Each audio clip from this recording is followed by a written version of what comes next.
Welcome to another episode of The Shift, powered by ETH Insights. The Shift showcases business leaders diving deep into the intricacies of their fields to uncover challenges, opportunities, and strategies for moving forward. Watch The Shift to gain valuable insights from industry experts and stay ahead of the curve. Progress equals people centricity. That's the game plan of several forward looking corporates across the world. And not without reason. Studies have shown that the human advantage gives companies a competitive edge. Philip Morris International India affiliate IPM India has been reaping those benefits.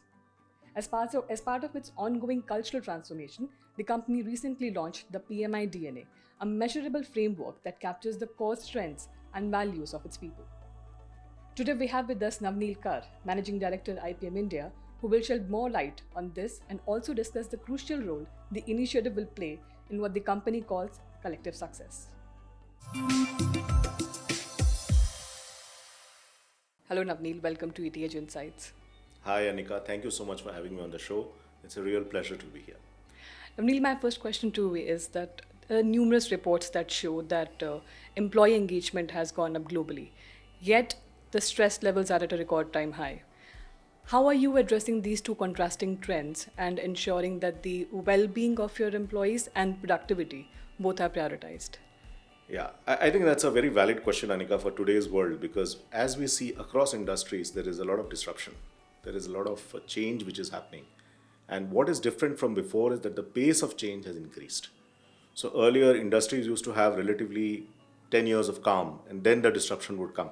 But today, within 2-3 years of the business, there is a disruption coming. So whenever there is a disruption, the biggest stress which comes is on the team, the people, right? And I do feel that the time has come for companies to really look deeper at engagement as a concept. Because I feel that it is not just about engagement, it is about employee happiness and well-being. So unless organizations take holistic happiness and well-being as a cornerstone of their people strategy, they will not be able to tackle this issue of stress, right? And it's not about the number of hours, it's not about the number of initiatives. It's about genuinely displaying a concern for your employees' overall well-being, which means how is the employee at work, how is the employee at home, does the employee get enough rest, does the employee get enough training. So all the aspects need to get covered. Only then the employee will thrive and be happy. And I think that's really the answer that leaders of today should start looking at. You spoke about the number of hours at work. It has been clearly a topic of much discussion of late, among leaders of the world. But you mentioned something about happiness, employee happiness, and it's something that organizations are struggling with. That brings me to PMI DNA framework, which is designed to bring out the best in people and the organization itself. Can you just quickly take us through how are you also inculcating values of inclusion, innovation, collaboration in the broader work culture of the organization? Thank you, Anika. I think that's a very important question for PMI because for us, the DNA is not really anything new. We've had these values ingrained in our system for many decades. And possibly today, one of the reasons why PMI has succeeded in demonstrating such a bold vision in tobacco is because of this DNA. Right? So the way I see it is that this new articulation is making sure that the DNA is understood by the larger population in a very simple and practical manner. Right? So that's the genesis of the DNA. It's nothing new. And if you really look at the pillars of the DNA, it's about we care, we are better together, and we are game changers, right? I believe that the cornerstone of our strategy as an organization is people strategy. Yeah, everything hinges on the quality of people that we have, how they feel and how they perform, right? Which is why our first pillar is we care. Because if we don't demonstrate that empathy for our team, if we don't listen, if we don't become self-aware as leaders, we will not be able to motivate and engage the team to the level that we want. So we care is a very important pillar for us, right? And the first dimension of we care actually starts with introspection and self-reflection because if I am a leader, the way I deal with my team, the way I behave demonstrates how I care. It's not enough for me to just make a statement, right? So it starts with introspection, it talks about empathy, it talks about inclusion. We walk the talk as far as inclusion and diversity is concerned. our diversity ratios are among the best in the world. Yeah. For us, diversity is a strength and it's a way of life. So we are not really aspiring to improve our numbers just for the sake of it. It is something that for us brings a lot more to the table in terms of business performance. So we are very committed to that. Coming to the second pillar, which is about we are better together. Now that's really, really critical because if you are in a regulated business, which is very restricted in terms of laws, and you are trying to change the game in terms of innovating and disrupting the industry, you need to have a solid team, right? And we believe in Philip Morris that it's the power of this team which really unleashes our creativity, our innovation, right? So in Better Together, we have the dimensions of collaboration, celebration, trust. So everything starts with trust, right? So whether it is a trust between managers and subordinates or teammates, peer group, everywhere trust is fundamental because if there's no trust, then collaboration cannot happen, right? So that's the second pillar. And finally, we are game changers, which is really about changing and disrupting the game in the market. Yeah. And that requires looking at innovative solutions, that requires looking at different ways of doing business, looking at it as your own business and not just as the company's business. So the spirit of ownership to solve a problem, yeah, to reach out across organizational hierarchy and boundaries and come out with the best solution as a team, that is really fundamental to the innovation spirit. And that's something that we believe very strongly in PMI. So that is how these three pillars have been articulated. And for us, a lot of us who are at PMI, it's a rediscovery of something that we have believed in all along. And it just strengthens our belief that all of us identified with these values and believe in them to really make it a reality across the organization. So that's the way we look at it. We are in a very interesting phase of rolling out the DNA framework. There are a lot of initiatives which are being taken by the organization across the world in terms of sharing the DNA with people. We are also tying up our DNA framework with the performance management system of our leaders. So leaders are not going to be just responsible for financial metrics. We are going to be responsible for demonstrating the DNA as behavior in a day-to-day life. And I think that's really the fundamental change when our value becomes part of the DNA of the organization. So these are some of the things that we are really looking at. I was reading that as part of the initiative, the how is more important than what and how you achieve success. So could you just take us through how it reflects in your everyday, day-to-day functioning of the organization? No, absolutely. So the PMI DNA is all about the how, right? And the why is essentially about the metrics and the financial numbers, right? And as we go up in senior leadership, it is the behavioral aspect which becomes so fundamental to leadership, right? Demonstrating empathy, working with the team, supporting them. How do we do the numbers, right?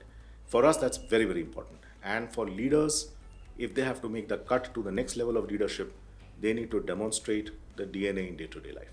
Yeah, I'm just going to spend half a minute on something very interesting, which we have called out as part of the adoption journey, and that's undesirable behaviors. So every organization talks about what people should be doing, but we've called out a set of behaviors, which we call as undesirable behaviors, which we are now inculcating in every single employee, that these are the behaviors which are not acceptable. So for example, when I'm in a meeting, I cannot shout or speak badly with an employee. I may agree, disagree with the point, but then the culture is that we listen to everyone, we give everyone space, we cumulatively decide what we need to do, but we do not have the right under any circumstance to ill-treat or mistreat an employee. Now that's an undesirable behavior and we are calling that out. And leaders who don't demonstrate that, so there's going to be a very different journey. So that is the way we are looking at every dimension and making sure that it translates to day-to-day behavior. Navaneel, organizations worldwide, they are moving away from the traditional, very structured, hierarchical approach to leadership and more towards human-centered, empathy-based leadership style. Why do you think that has become so important in today's world? That's a great question, Anika, and I feel that this is nothing new, right? So if you really look at different styles of leadership, what really matters is transformational leaders, right? And the world has had a few of them. And if you really look at every single profile of a transformational leader, you will find that empathy is at the cornerstone of their leadership style. Because unless we demonstrate empathy, we cannot connect heart to heart with another human being. And unless we don't connect heart to heart, we will not be able to motivate and inspire people.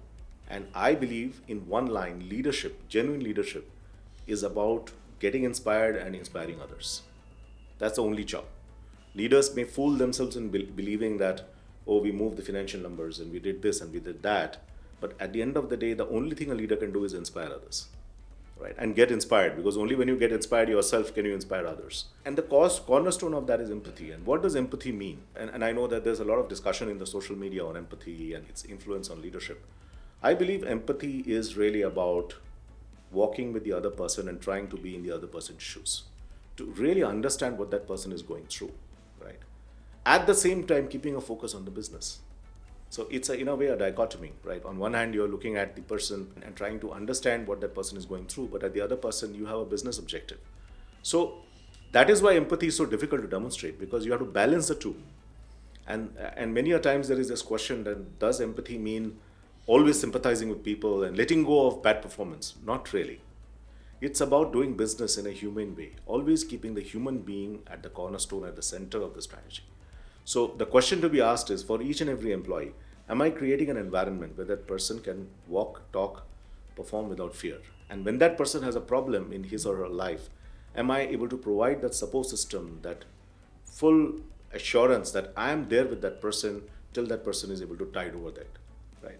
And we've seen that, if you really look at the COVID period a couple of years ago, very clearly there was a differentiation in the way companies dealt with it. And every company talked about empathy, but there were some companies which really walked the talk, and they really took care of their team. And those companies, they stand out in terms of performance. So for me, that empathy has to be at the cornerstone of people policy and people strategy, whatever plans you make. And people are the central pillar of your overall strategy. So from that perspective, it becomes extremely important. The other dimension I want to just leave with you is that with today's generation, it's a very different generation. When we started working, there was a strong sense of duty that we brought to the table.